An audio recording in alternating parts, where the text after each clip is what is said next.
We always feel a need to update other people about what's going on in our lives, our achievements. It's almost like we are desperately trying to seek for their validation. Or maybe it's because we don't want them to think that our lives are not progressive, that we are stagnant. So we find ourselves oversharing more than what we are supposed to. We find ourselves, telling them more than what they are supposed to know. And the next thing you know, everybody knows your business.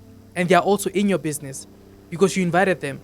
And this is a common problem that many of us find ourselves encountering, and that perception could be dangerous for us because now you are literally inviting them into your life, literally risking getting all of those opinions and concerns about what you need to do with your life.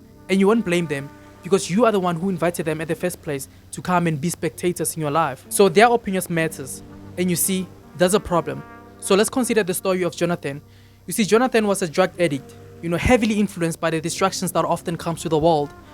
But he worked extremely hard to rearrange his life, and inspire change upon his life and make a difference. And he did all of that secretly. He went through, the trials and tribulations and the hardships along his journey of self-improvement.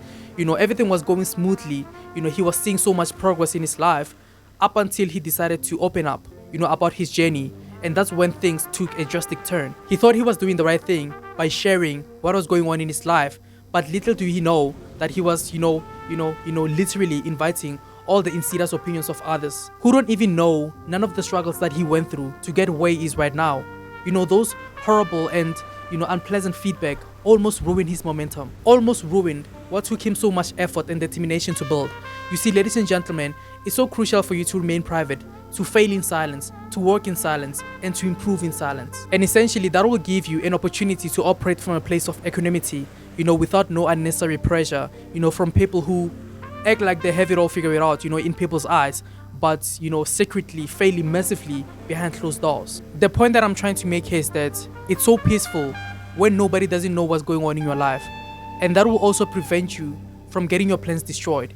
Because when everybody knows your next move, it's like you're putting yourself in the most, compromising place. And that will cost you a lot. But staying private will actually help you a lot. Because the devil won't know what to attack. So stay private, work in silence, fail in silence, and improve in silence. And you will see how far that kind of a mindset will take you. So guys, my name is Johannes.